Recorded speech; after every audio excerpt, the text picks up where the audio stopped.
Welcome into the Buffa's Buffet podcast TV show version to an extent. I'm Dan Buffa. I've been writing with some talking mixed in and some on TV, on the air segments mixed in since 2011.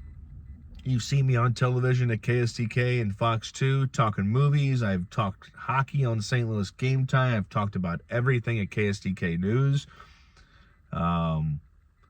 I've had a couple blogs, the second of which, Buffa's Buffet on Substack, is the current one, the one that's getting all the stuff.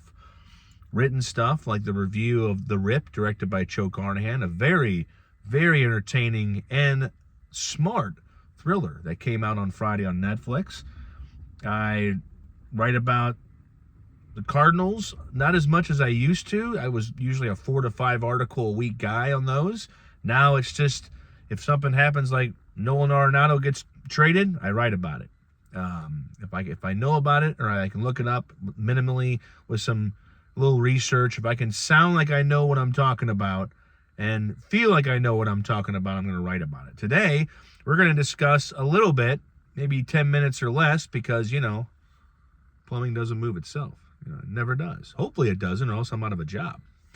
The robots come to the warehouse industry, ooh, man, they better have this kind of personalities. If you don't, who the hell wants you?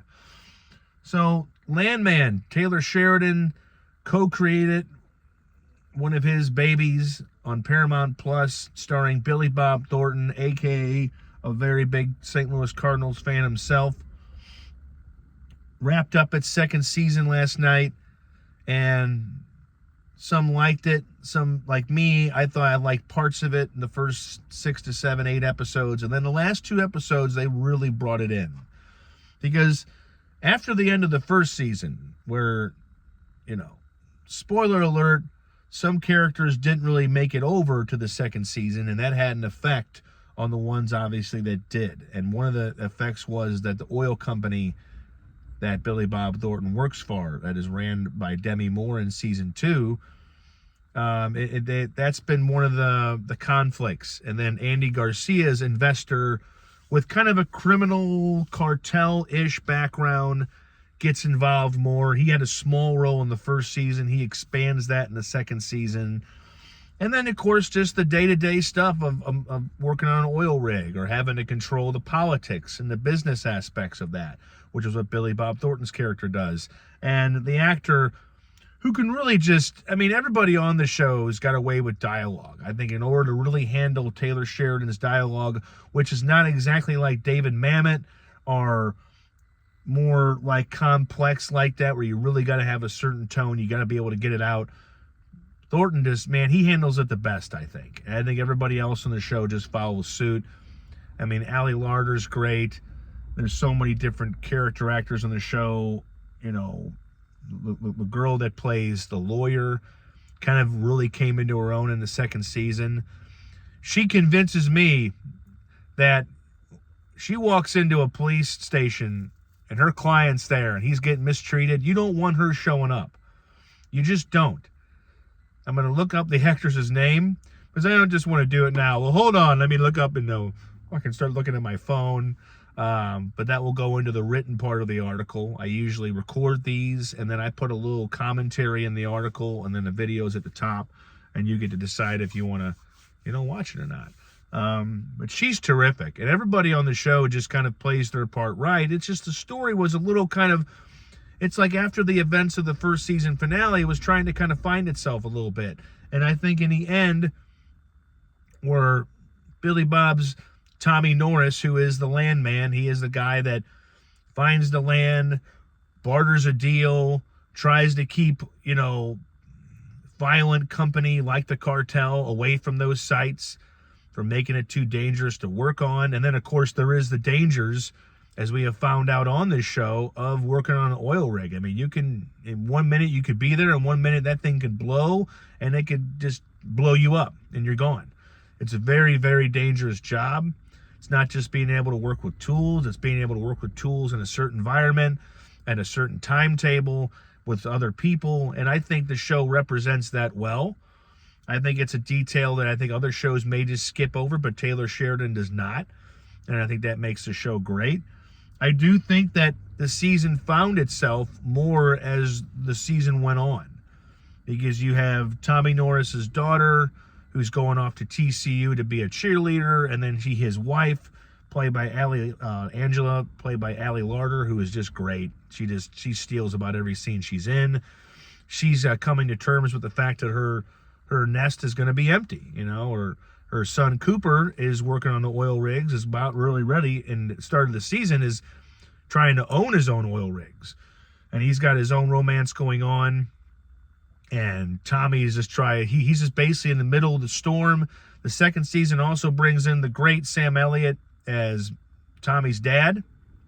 And I know you're going to think, okay, well, Billy Bob and Sam Elliott, brothers. Hey, if Bradley Cooper and Sam Elliott can play brothers, I think Billy Bob and Sam Elliott can play brothers. And it's not like they have to be that far off in age. There's been crazier things to happen. And let me tell you, crazier things to happen in Texas. So don't try to start making sense of all that stuff. Just enjoy the show. People are like, it doesn't make sense that they're brothers. It doesn't make sense that you make a dumb comment like that, okay? That's what I would say to somebody saying that. Just enjoy the show or watch something else. So Sam Elliott comes in as his dad. They get him out of a nursing home, and he kind of has to adjust to normal life again. And, of course, Tommy's dad has some baggage, that connects to their mom, to his wife. Tommy played by Billy Bob Thornton again, so you know who Tommy is I'm referencing. His mom, Sam Elliott's wife on the show. It's just that kind of entangles them in some... They're not exactly estranged, but they don't really want to talk about a lot of that stuff. And so that's kind of a touchy area for him. And that kind of expands. And I think at the end of the season, the second to last episode, something happens I don't think you're going to see coming. And the last episode kind of wraps itself up beautifully. I thought the first season, to really be honest, was kind of a little bit all over the place too. It was a good show. It's not like it's watchable. It passed that test in the first few episodes of the first season. But then the story, you have a 10-episode season and you try to pack as much into it without overwhelming everything else. You want to be able to focus on certain characters. And the only complaint I would have sometimes about season 2 is this is a Billy Bob Thornton show. They can call it an ensemble, but when he is the Landman in the title of the show and he's all over the trailer, I want to spend as much time with him as I can. No offense to all the other characters. Sam Elliott and all them included. This is Billy Bob's show. So sometimes this season, I feel like he wasn't on the show enough. In the last 2 episodes, that kind of got rectified. It brought him back in. So the more Billy Bob, the better. That'd be like having Michael Clayton with George Clooney, and he's only on the screen about, 2/3 or half the time. That's not what we signed up to watch. But by the end of the season, they kind of fixed that in. And I don't want to give away too many spoilers. There might be another one. I know people that are watching this, that I want to watch this, one person in particular, may not want to watch it if I just start spoiling things. I don't have to do that to review a show or a movie. I can just tell you that, like the first season, it kind of gets a little bit all over the place in the middle after a pretty good start. And then it finds itself in the last episodes, especially the last one. I mean, that's how you wrap up a season. And yes, there will be a season 3. It's already been announced. They're probably going to film it sometime this year in the spring or the summer. It never looks like winter around there, does it? It's not a cooler Texas. It's Texas. So, Fort Worth or Midland, wherever they're at. So that's the whole thing. That's going to come back. After that, I don't really know. Taylor Sheridan is taking his talents to NBC Universal, but that's not till 2029. So you can still stuff in another season or 2. He can almost probably get another season or 2 and then probably wrap it up, as I don't think he's going to be able to take that over to NBC Universal. He's going to wrap up all of his shows on Paramount Plus or hand them off to showrunners that he trusts. Like Mayor of Kingstown's wrapping up after the 5th season. Lioness may wrap up after this coming season. There's so much action in that show. Those characters just got to be tired. They all need a nap, like a plate of nachos and a nap. You know what I mean? Landman will probably get 1 or 2 more. Like, really, if they were stretched or crunched, they could have ended it after this season. It wraps up to a way where you can go back for a 3rd and 4th serving, but what if they're not as good? But 3rd season's going to happen. The 2nd season wrapped up very well. If you like the show, you will like the way it wraps up. It's a satisfying and entertaining and well-written episode that allows Billy Bob Thornton to take center stage as a guy who walks a tightrope in a very dangerous industry, trying to stay alive, trying to stay profitable, and trying to have a job. That's all the time I got. It's time for me to get back in there and lift some pipe. I lay it down. I don't do anything else with it. I pick it up. I lay it down. Other people get to install it. Until next time, until the next written article, until the next video, check me out on Facebook. That's where a lot of the links for this go. If you're not an email subscriber, you should be. Go to the bottom of the article of this post, put your email in there, and you'll get this in your email. You can look at it, open it, delete it, and then you've done your job. So until next time, I'm Dan Buffa. Have a good day. Don't punch anybody. Don't drink too much. You'll be fine.